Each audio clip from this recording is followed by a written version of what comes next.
the data, once you look at it, as long as you know it's consistent, as long as you know it's right, will tell you the answer.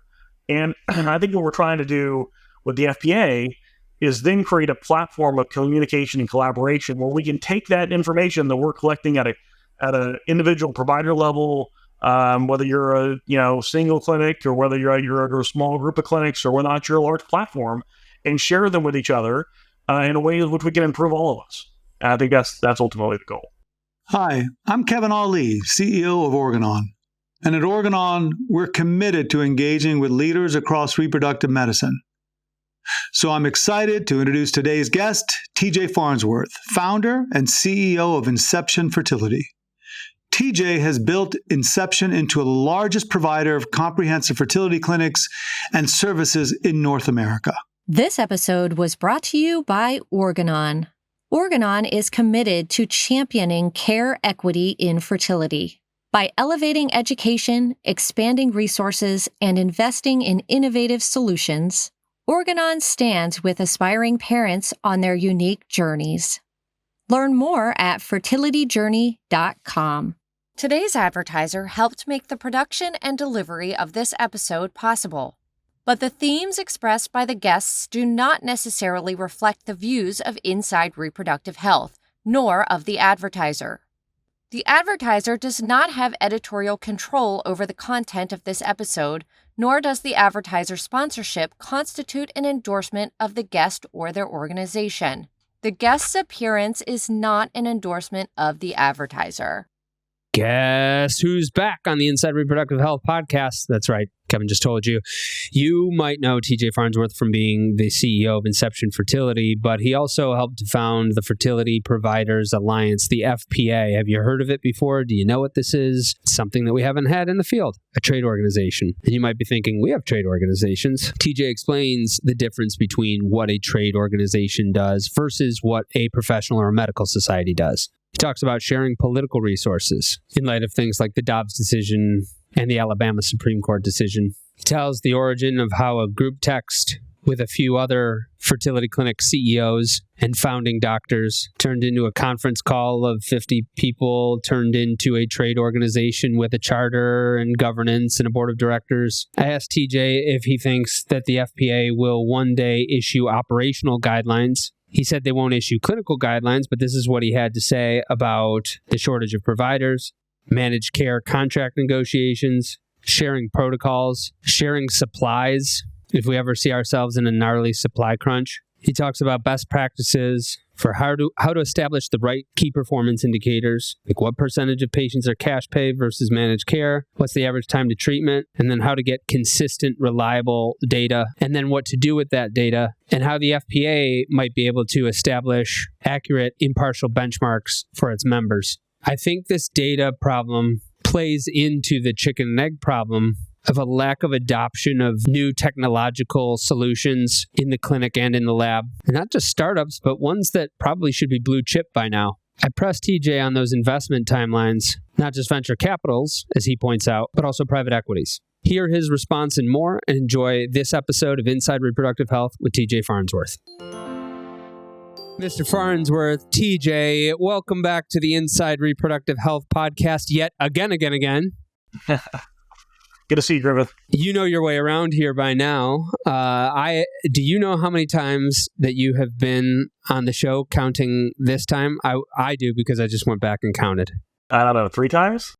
This is number 5. All right. You cool. came, and since we've done about 30,000 episodes now, and we've been doing this for 5 years, so you have probably been on an average of once a year. And so the first time, that was episode 45. I went and looked at all of these before our conversation too, so I could try not to ask you questions I've already asked you. So number 45 was you talking about your experience as a patient, and then how that brought you into the field, and talking about how you use that to inform giving your team the type of decision-making authority so they don't do the same bozo thing of we can only take the credit card this way when you and your wife are in distress. Episode 166, that was a bundle episode, and that's where it came on with your team, talked about shared risk and what the type of scale you need in order to be able to share risk and reduce risk for patients and get patients in a paying program that works better for them. Then you came on episode 188. You talked about compensation models for REIs. You in that one, you were I liked you before. I liked you even more after that episode because I felt like you opened up a bit about just being like, hey, these were some mistakes I made in the past. Here's a much better way I think is doing it now based on some hard lessons learned. And I think that people should go back and listen to that episode. Then there was a live special edition episode where you came on with Dr. Beltsos, with Dr. Alvaro. That was in April 2020. This is like everything's shutting down. I'm soiling myself. I'm so freaking scared of what's happening. The NBA had just closed. And then that episode was about, can clinics support new docs and staff while all this is going on? I thought, private equity money, this is going to dry up. There's going to be, demand's just going to drop for a while. I was wrong. You were more optimistic at that time. And so while I want to talk about a different topic today, I do think it is interesting 4.5 years later to go back to that moment and kind of think about why were you optimistic. I just remember, I didn't even go back and listen to the episode recently. I just remember you saying no, I think this is where the field's going. We're going to have plenty of demand for docs. We're going to have plenty of demand for staff. Why were you so optimistic? I think a lot of it is because I look at things from the perspective of a patient. Just going back to that very first episode we did together. And, when my wife and I were going through this, there was nothing that was going to deter us from having the family we wanted. And yes, I think COVID interrupted a lot of patients' journeys, but the patient that wanted a baby in April of 2020, they still wanted a baby in August and October. And so while it might have delayed their journey depending on where in the country they were and where in their journey they were, it didn't change anything about what they wanted. And frankly, probably long-term created a greater degree of patience for us because people were putting off creating families because of a lot of uncertainty, which was unfortunate. But we didn't know what we didn't know back then. So it's easy to be standing here 4.5 years later saying who was right and who was wrong. So. Well, you were righter than I was. Maybe it's just that, being from Buffalo and the sky's always falling type of attitude. But you've got that entrepreneurial spirit and that optimism. And it was around that time that I think you had started FPA, the Fertility Providers Alliance, a bit before that, but I feel like that's when it caught on. Let's zoom out for a second. I remember when the FPA was an idea that you had texted me about prior to you even starting it, and then you started it. What is the Fertility Providers Alliance? What was the idea behind it originally? Yeah, I mean, we started talking about it before the COVID crisis, but I think any good crisis brings people together in unique ways in which I've been in other specialties in healthcare before, and like many people have, and there are industry trade organizations, for lack of a better term, that exist in other specialties that are maybe a little bit more mature than fertility. And one of the things that I know you've heard me say before is the lack of collaboration and coordination and shared effort that exists amongst various different providers within our space is something I've never seen in another healthcare space before. And I think, my goal originally was to create a platform and a forum for people to be collaborating. ASRM was an amazing organization, one which the FPA is not trying to replicate or replace in any way, trying to be complementary to it operating as a professional society. But there hasn't really been a forum for people to come together on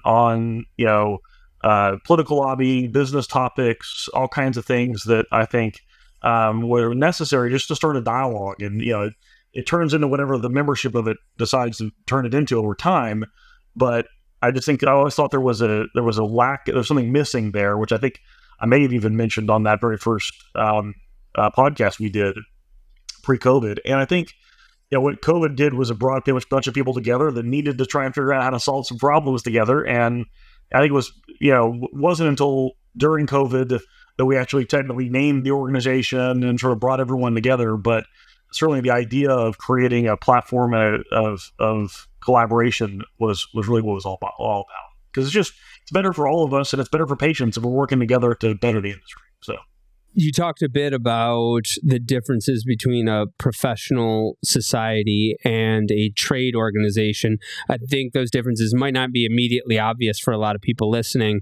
You're not replicating ASRM, you're doing something different. In your view, what is the difference between this is what a professional society does versus this is what a trade organization does? Yeah, look, there is always some natural overlap, and putting my FBA hat on, FBA talks regularly with ASRM. Jared and I have a great relationship. He's done a really great job of sort of cementing that collaboration between the two organizations. And I think a lot of it is around the idea that, look, the professional society has limitations in the fact that it's focused on clinical, and which is really what is actually, frankly, more important. It's the clinical and scientific advancement of the specialty.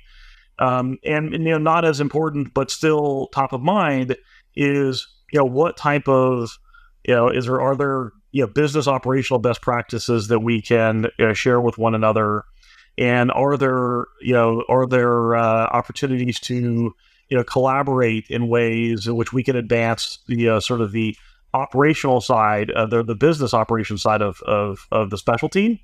And, ASRM has done some of that in the past with the Association of Reproductive Managers, which I think is fabulous. It's something that I think is a great aspect of what ASRM does.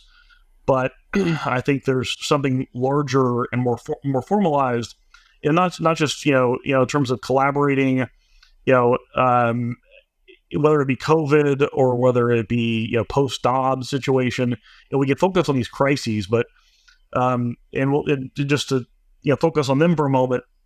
How do we get the pharmaceutical companies, the device manufacturers, the clinics, everybody in the room together talking about ways in which we can share resources so that we can be as efficient as possible with the use of those resources, rather than everyone just sort of reacting in their own way of throwing their own dollars and time and energy and effort at trying to solve a problem. And then in the middle of times, which crises are one thing, but there's times between crises, which sometimes it seems like there's not. But where there are times between crises where there's opportunities for us to talk about, ways in which we can help each other. And I use this analogy a lot. I as I think back on our prior podcast, I think I may have used this example before. Oncology, the specialty I came from, the specialty as a field feels like it's at war with cancer, not with each other. When I remember the time I opened the cancer center in a new market, and the competing clinic down the street came by and brought us cookies and told us if you got a delay on any of your supplies or something like that, let us know, we'll loan you stuff. That level of, I've opened a lot of fertility clinics in new markets in my career, almost 10 years now in the fertility space, and nobody's brought us cookies. So, I just think there's a feeling that people don't want to be playing in other sandboxes. No one will be playing in their sandboxes. That I think has really gotten a lot better in the past 5 or 6 years, and it's going to continue to get better as we talk more and create that platform for dialogue. So. Times between crises. TJ, when you authorize your end of career tell-all business biography, consider that for a title. That'd be a pretty cool title to see at the airport. So you think it's gotten better in the past couple of years. I want to ask you about that, but I want to ask about the resources that you're saying, like if we could get the pharmaceutical companies, the device companies, the clinics, etc., sharing resources. Now, I was thinking you meant like political lobbying resources, but it sounds like in the example of when you were in oncology and a different system came to you all and said, hey, if you're running low on supplies, we'll lend you some. You might not just mean political resources. So what types of resources are you envisioning, or were you envisioning, that could be shared? Yeah, I think political lobbying is a great example in terms of why am I hiring a lobbyist in all of these states, and then Cooper's doing the same thing, and Faring's doing the same thing, and ASRM is doing the same thing, and can our dollars be stretched even further by collaborating with each other in a way that we weren't before? But I also think it's things like, I'll just use the COVID scenario as an example. All of us at clinics were trying to keep open during a pandemic, which we're either closing, reopening, or trying to stay open in some cases during the pandemic, depending on what each of us individually decided. And we were sharing amongst the different clinics, whether you be a single doc, 2-doc practice, or whether you're one of the large networks. We were sharing infectious disease protocols, consent forms, all kinds of things that, from my perspective, why not share them with each other? Because if we're helping each other survive this, that's better for all of us. And it's easy to point to these things during these crises, but there's always these opportunities that exist, between crises, as I said. And I think there's always an opportunity for us to be consistently dissatisfied with the level of work we're doing and ways in which we can improve upon it. And if I can improve upon what someone else is doing, if I can learn from what the other large network colleagues are doing, if I can, not every clinic in this country could or should or will be a part of a big organization, but if we can share resources to make them just as successful as the large networks are, or even more, all the better. The rising tide lifts all boats. There's a whole lot of capacity for treating fertility patients from an access perspective that we all been talking about, that's necessary for us to unlock. And so if we're collaborating with each other to figure out ways in which we can do that, all the better. So, do you think it could be the case that one group shares supplies with another group, or trying to? Absolutely. We've never been in a scenario, at least that I know of, that's happened, but we would do that, no question. Because again, I think my example in the oncology thing was a more of an acute example, but whether it be if there was a supply shortage, some kind due to supply chain disruption, if ways in which we can be collaborating purchasing between clinics in a way that allows us all to operate and meet the needs of our patients, all the better for everybody, right? We talk abstractly now, but we are entering this world where the future of global commerce is very much in question of what's going to be possible to be sourced from which countries and which regions, and what further down the line supply chain effects will happen. So what you're talking about is being open to an idea there might actually be concrete examples for in the next There might be. And years. the great thing about it is if you're trying... is we got to create the platform for it, because we were trying to build the plane while it was taking off during COVID, and trying to create an environment where we could collaborate and work together. And we need to be building that platform for communication and collaboration long before the next crisis comes along. And again, there's a lot we can do, to better each other and improve before that crisis comes. I'm not smart enough to predict what that next crisis will be. Whether it be, but just in the past, 5 years, we've had COVID, we've had the Dobbs decision, we've had what happened in Alabama, that whether you're operating in Alabama or not had an impact to you and your patients. All of these things are things in which we're going to see something else come, and we'll never predict what that is. But if we have a platform for communication and collaboration amongst all the providers, and then that organization amongst device manufacturers, pharmaceutical companies, ASRM, SART, otherwise, so that we're doing our best to meet the needs of the clinics and therefore our patients, all the better. Organon is dedicated to delivering impactful medicines and solutions for a healthier tomorrow. Guided by its mission of being here for her health, Organon proudly recognizes fertility providers around the world focusing on care equity. We believe everyone should have access to fertility education and treatment. By collaborating with providers, advocates, and communities, Organon is working to elevate fertility awareness, expand resources, and invest in innovative products that help more aspiring parents access the care they deserve. Every journey to parenthood is unique. Organon stands with you. Learn more about Organon's resources at fertilityjourney.com.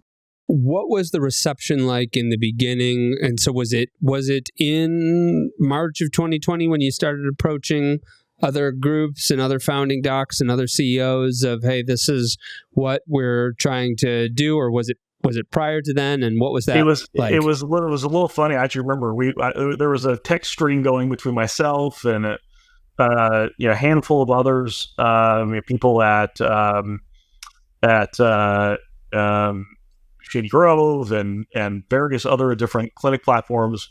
That sort of say, hey, let's get on a call tonight. This is right after the NBA shut down, the whole crisis things have. Let's get on a call tonight and let's discuss ways in which we can, collaborate and strategize together and help each other.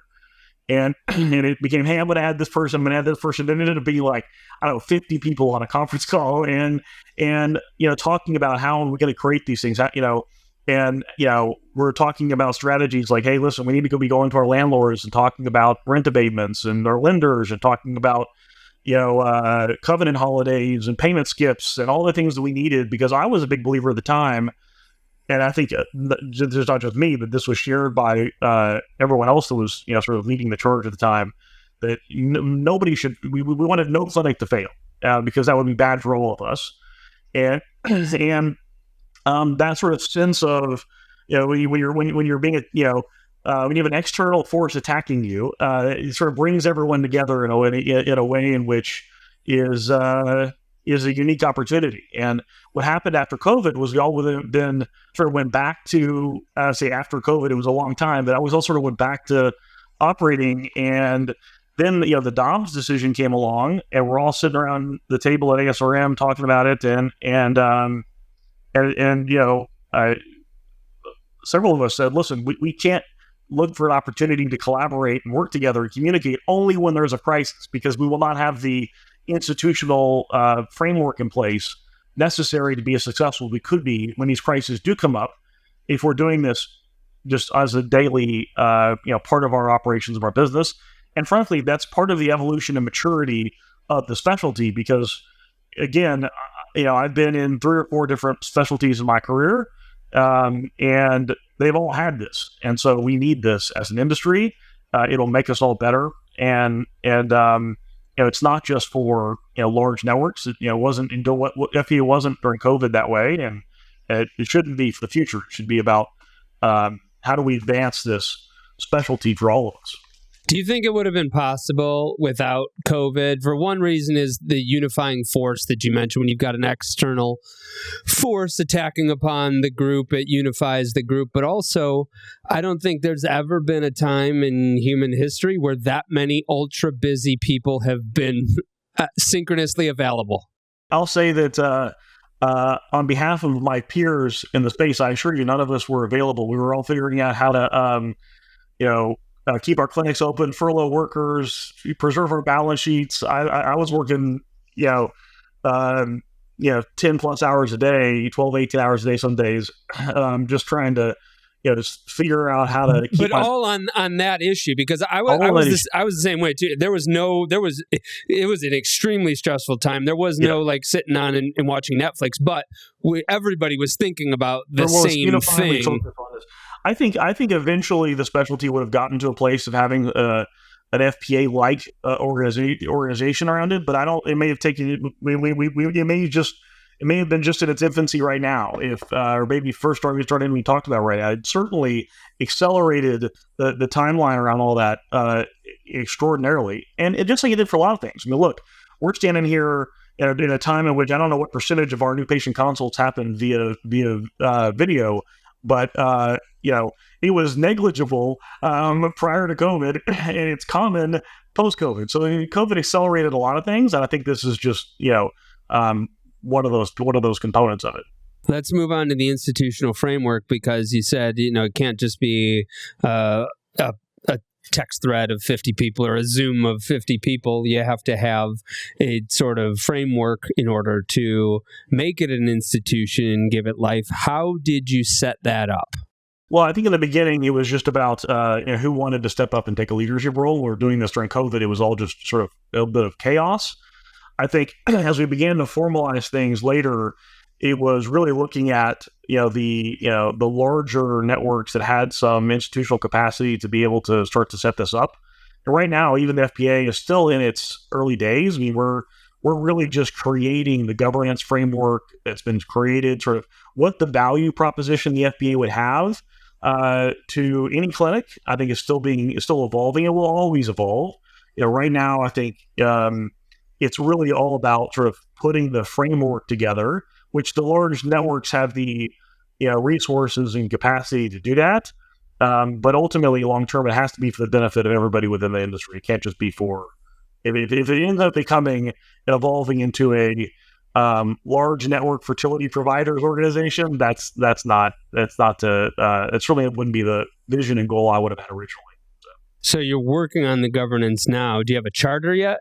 Yeah, the charter's in place. The mission statements are in place. All those things are in place. I think, when I think about if I'm a, 3 or 4 doctor independent practice that's going to stay that way, for long term, what is the value proposition for an organization like this to me?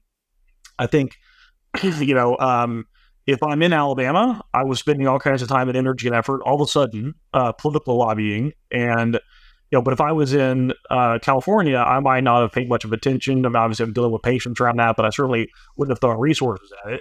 And how do you create a scenario where everyone can be feeling like they're at the table with regards to voice being heard and understanding that what happens in Florida or Alabama or Texas or New York or California or Ohio or wherever has an impact on us nationally. I think the great thing is the Alabama decision actually helped solidify that.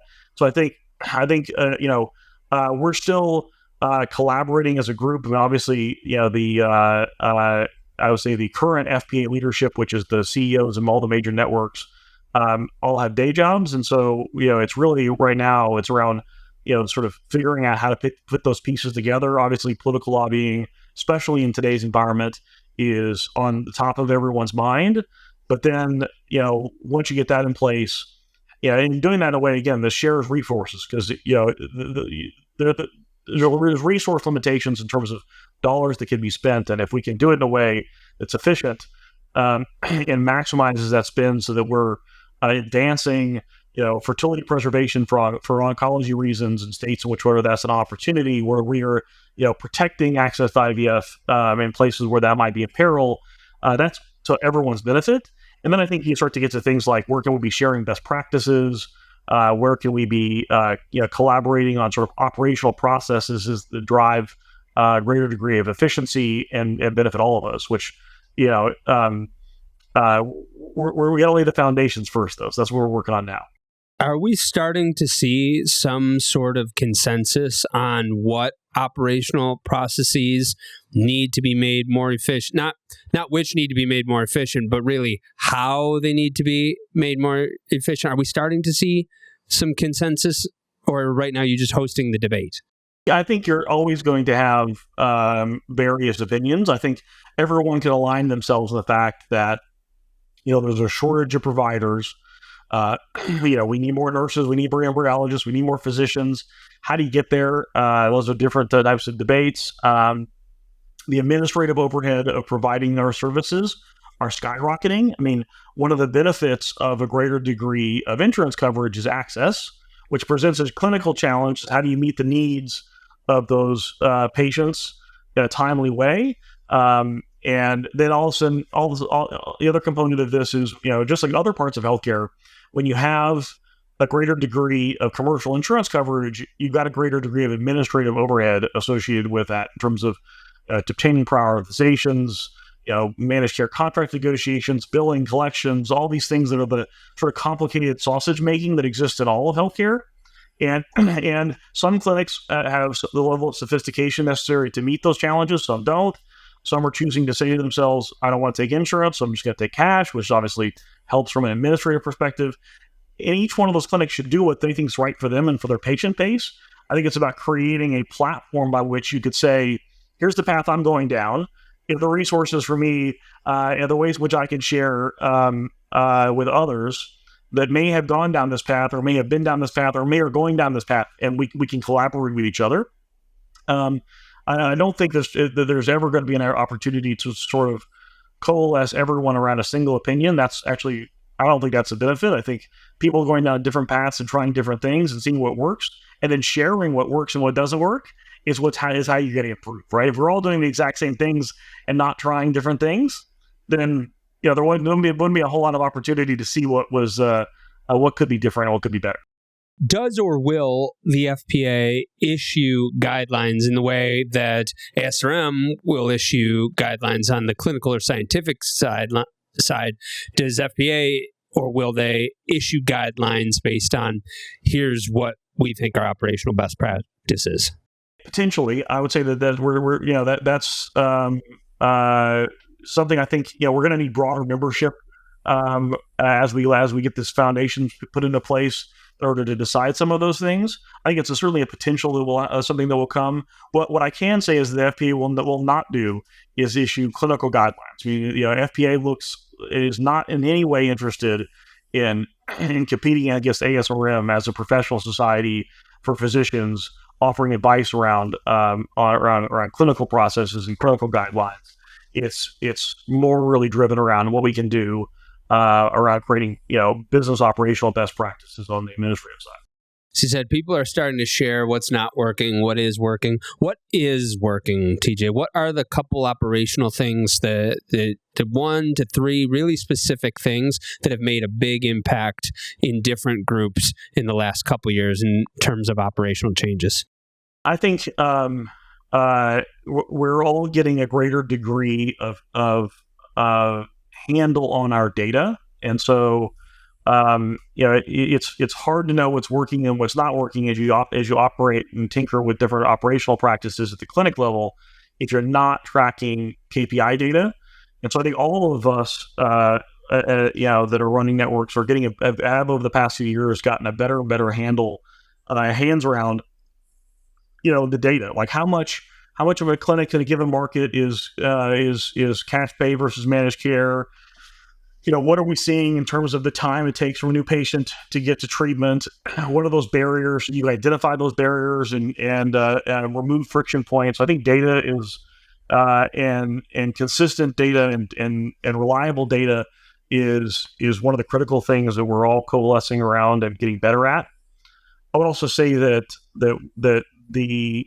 most of us are, I think all of us have really sharpened our pencil and improved our muscle memory around the commercial insurance side of things. 10 years ago, the vast majority of clinics were primarily cash pay, and now 50+%, depending on the market, some of it 70-80%, even in non-mandated markets, have commercial insurance. And so you're seeing a scenario where places like Boston IVF, they've had this institutional knowledge forever because forever, but for a long time because of the mandate that's existed in Massachusetts. But a practice in Florida might not have that knowledge, and so I think everyone is sharpening their pencils and improving their muscle memory around everything related to commercial insurance, front to back end, which is the front end being how do you negotiate with commercial insurers. How do you, what you should be looking for?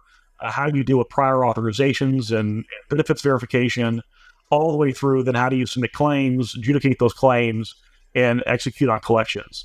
I think that's a knowledge and skill set that a lot of clinics have just had to refine over the past few years. With regard to the data, figuring out these important KPIs, like what percentage is cash pay versus managed care, what's the time to treatment, or and making sure the data is consistent and reliable. How do you get that data? Just from the EMR, or are there other software, other methods that you need to do to get that type of data? I mean, the vast majority of it's going to come from either a combination of your EMR and your practice management system. And then, whatever you're using from a CRM perspective to manage, the new patient pipeline, those sort of three things together are going to, no matter what you're using, no matter, I think everyone is, coalescing around whatever their technology platform they're going to use is, and then how they're going to track that data. And that consistency of data within providers is giving those providers an opportunity, all of us, to have insights that we can then share with each other that can make us all better. I find that even when people have and almost everybody has an EMR at this point, most people have practice management systems, some people have CRMs. When they have all three, I still often find that they just don't have maybe there's some way of them being able to pull those KPIs, but it doesn't live in a place that they regularly use or that they know how to get immediately, which makes me wonder how they're using it. So in order to get it, you have to have those three things, but then do you need to assemble a specific team that gets that information? Do you need to train the people who are already using it to get information? How does that work? The first thing is creating consistency of data. So what I would advise a clinical provider, whether you're a single practice or whether you're a large network, is creating consistency of data. And that has to be a multidisciplinary approach. That's got to be administrative, lab, clinical, physician. Let's all agree what we believe this KPI means, because you'd be sort of shocked and surprised to know that a new patient consult means different things at different clinics, right? And so, and you probably wouldn't be shocked to know that, but it's wild. And so first of all, you need consistency of data. Here's how we're going to track this data. And here's what we're going to stack our hands on what this data means. Because if what the definitions of that data changes over time, it really creates a difficult, how do you create year-over-year trends? How do you see, is the change to the data because you changed the definition of the data? Or is it because the data is actually changing? So I think that's foundational. Before you even get to how do I present it? How do I track it? And then, I would tell, there are lots of different choices in terms of automating the production of KPIs for small to medium to large practices and platforms that you don't want a bunch of your staff, reporting KPIs up the chain. That's just that's an administrative headache that they don't want to deal with. You got to figure out a way to automate that. But before you even worry about trying to automate it, you got to make sure that the data is right. Otherwise, you're just presenting wrong data.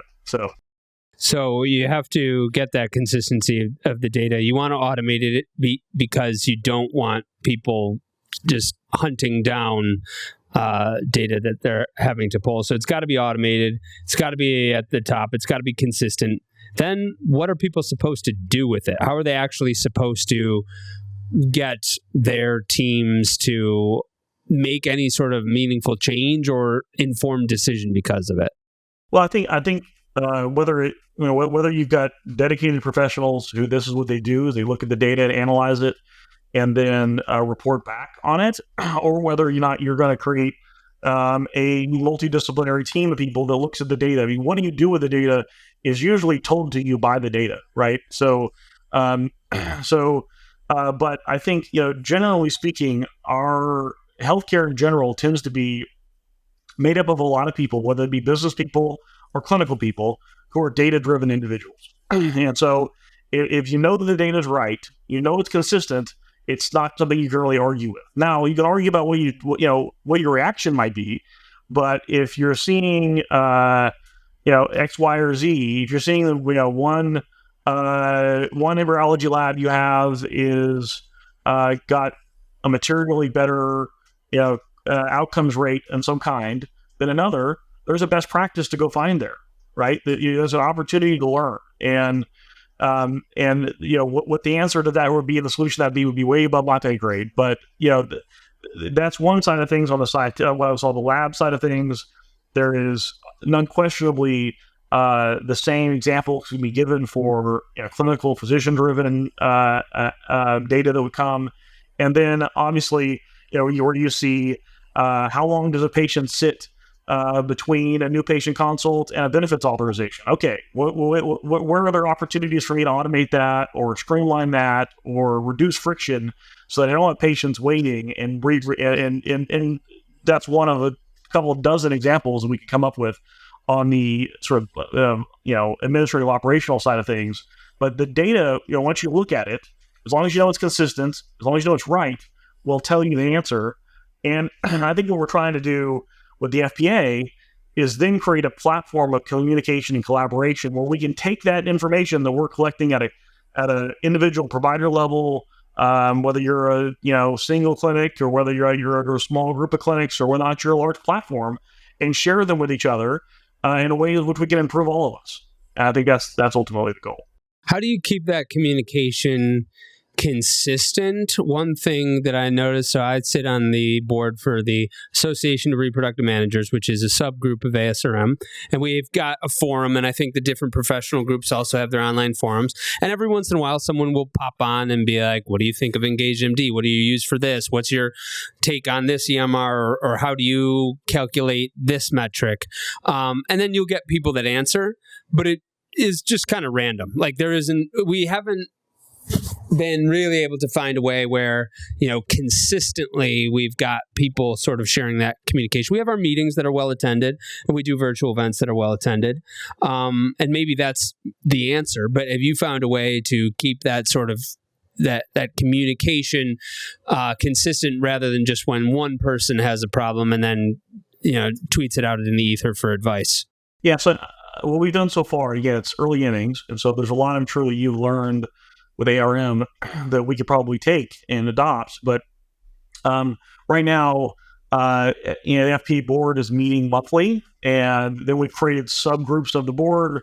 Aimed at different things. For example, just using an example we talked about earlier, public policy and lobbying efforts, and saying there's going to be a subgroup that meets more frequently as we advance that, and then the board itself as a whole is going to meet monthly. Well, the key evolution of the FPA is going to have to be is how do you then extend that outside of just that core group? And as we begin to develop a value proposition to a broader and broader membership, I think that's where the challenge will come. And the problem is that, as you've seen, I'm sure with these forums, we create that internally even within Inception. So we have a Teams channel for all the lab directors. We have a Teams channel for all of the nurse managers. We got some of them are more active than others, but the problem is everyone's got a job to do, right? So they get busy, and it's hard to really try and drive that engagement. I think you're going to have to, the most successful strategies around that are really pulling, right? Which is, which again, one of the gifts of COVID is this a rare degree of acceptance over virtual meetings, and everyone gets busy. But if this is a priority we all agree is important, it's something we'll make time for. What you do with the data is usually told to you by the data. It's a good quote, TJ. If I steal it, I'll give you credit for it. Okay. And I think of some of the challenges that companies selling into the fertility field are having. There are people who are really trying to solve the problem of patient wait times, of patient engagement, of time between consult and treatment, time between scheduling and consult, number of phone calls that the nurses and providers get, adherence to protocol, etc. And some of these solutions look pretty good. I think one of the things that they're struggling with is a convincing story to be able to show to the people like the members of the FPA of this is exactly how our solution reduces these wait times, and this is exactly what the wait times are costing you, and this is exactly how we're going to reduce the wait times. This is exactly how we're going to save you XX million dollars, and we're only charging you Y million dollars. It seems to me like they often miss that scale of data, and partly because each different member has their own data. So each network, each clinic has their own data. And why would I give it to you, startup? You're trying to charge me and you want my data. That seems to be a catch-22 that is preventing the field from scaling faster. Is there any way that the FPA might be able to play a role in this, where there's some sort of data that people can use as benchmarks or ways of being able to share and get information so that we can actually see who's providing value and who isn't?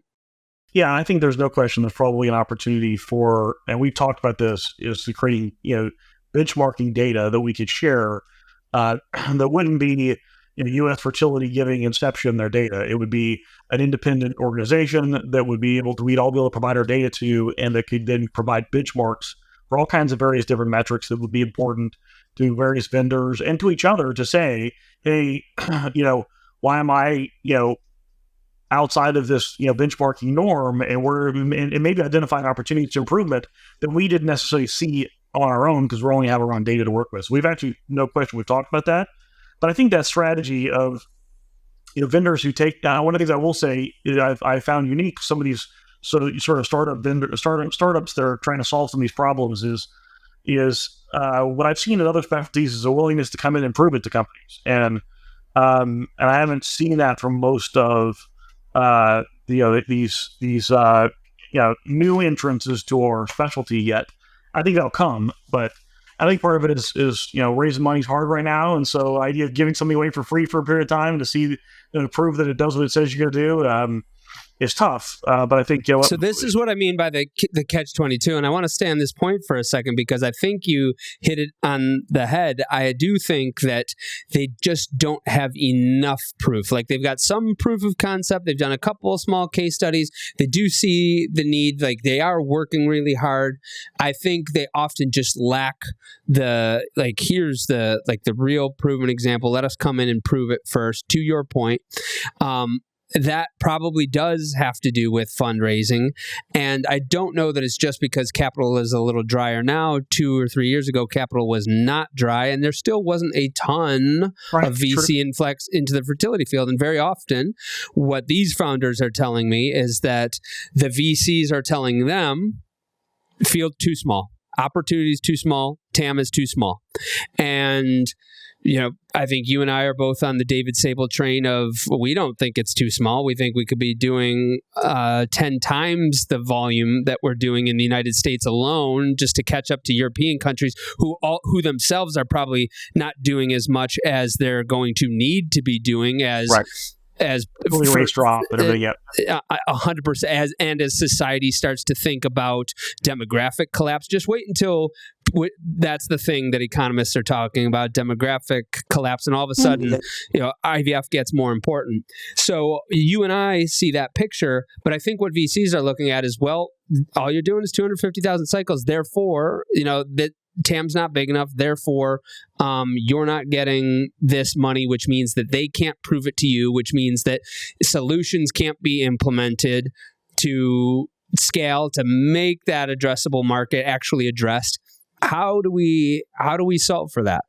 It's a tough one because I think a lot of those professional investors have a shorter time horizon than you and I have in terms of how we think about this industry, and so it's important for founders and for CEOs of those smaller businesses to understand that yes, this may be the size of the market now. Here's where I need it to get to, and look, there are going to be some investors that understand that this is a longer term horizon than others, and whether that's limiting their ability to invest in improving their product or not, I don't know. I don't run those companies, so I don't have any idea. But I do think for us, taking for taking my hats on and off here, but from an Inception hat perspective, someone is willing to come in and prove a product that I think if I was the CEO of that company, I would want very clear metrics that we're all going to agree on in advance.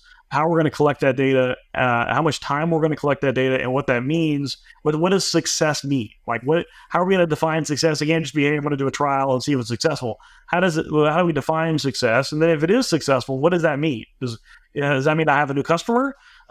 Because then you just think of it as part of your customer acquisition costs. And I think that's the challenge for some of these smaller,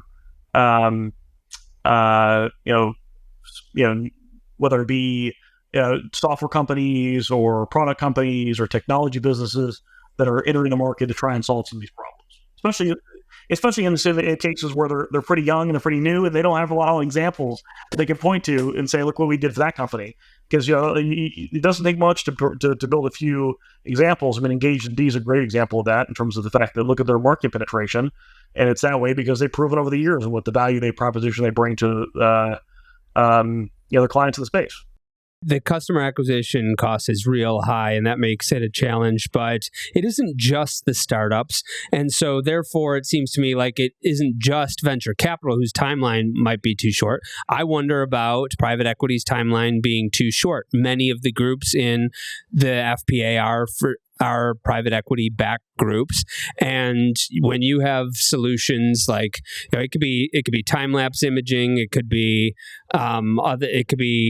cryo safety or cryo storage solutions that aren't really like startups, or many of them aren't anymore. They're established, they have proven themselves, but their penetration still seems to be pretty slow. And it seems to me that that's very often the case because they can't convincingly show this is going to return the investment in 18 months. Therefore, that's too short for a private equity 3 to 7 month timeline. Now, you run a private equity group, the one you're currently running, the one in the past, you work with other folks that are private equity group. So, is this a challenge for having too short of a timeline to be able to implement some of these solutions? Yeah, I can't speak to everyone's private equity partners. What I will say is that most private equity funds have a sort of somewhere between 5 and 10 year time horizon on their investment. But I've never once been in a board meeting, both my own companies and the ones I sit on the boards of, where the private equity firm is preventing or resistant to investment in something because it will be outside of their time horizon, because they realize that the continued momentum of the business is part of what makes it attractive to the next private equity partner that company might have. So I've asked you a bunch about the FPA, and so I want to let you have the concluding floor, whether it's about the leadership coming up, whether it's about new initiatives that you want to take on, whether it's about what you would like to invite prospective members who are listening to know so that they join up. The floor is yours, TJ. How would you like to conclude? Yeah, I would encourage anybody who is a provider in the space to come talk to us, understand what we're trying to build. We have not made a major membership push yet, although that's coming, mostly because we want to solidify the value proposition that we can bring, because it's an organization that has to be a part of everyone, small, medium, and large clinics. Not every clinic. Some clinics are going to be academic forever, some are going to be independent forever, and that's the right thing for them. The important thing for us to do is to build a platform for collaboration and communication that lets us all be better. And I think if that's something that's of interest to one of your listeners that's running a small clinic or medium clinic or larger clinic, reach out to me, reach out to anyone membership, leadership of FPA, reach out to FPA directly. We do have independent operations of FPA. It has its own executive director that's independent of any one of our networks. It is being stood up as an independent organization. I think it's really important to know that. And I think it's something that, as there's more and more, anxiety within our industry, whether it be from political winds changing from here to there, or just from the perspective of the fact that we're trying to figure out how to meet the needs and the demands, the growth, to your example of being 10 times the size of what we are now over the coming years, we're going to have to do that in a way that is us working together. And if that's something that resonates with someone, they should reach out and see how they can get involved. TJ Farnsworth. I look forward to having you back on the program another 5 times. It's always a good time talking to you. Thanks for coming on the program. Do I get a jacket like Saturday Night Live? Like they get like a 5-timers jacket they used to do on Saturday Night Live? And I feel like there should be something. It's got to be double digits before you get a track jacket, but you're getting in shape. So we're gonna have to get the right size for you, and we might have some cool T-shirts coming out for it. So there you go. Thanks for coming back on, TJ. This episode was brought to you by Organon. Organon is committed to championing care equity in fertility. By elevating education, expanding resources, and investing in innovative solutions, Organon stands with aspiring parents on their unique journeys. Learn more at fertilityjourney.com. Today's advertiser helped make the production and delivery of this episode possible. But the themes expressed by the guests do not necessarily reflect the views of Inside Reproductive Health, nor of the advertiser. The advertiser does not have editorial control over the content of this episode, nor does the advertiser's sponsorship constitute an endorsement of the guest or their organization. The guest's appearance is not an endorsement of the advertiser. Thank you for listening to Inside Reproductive Health.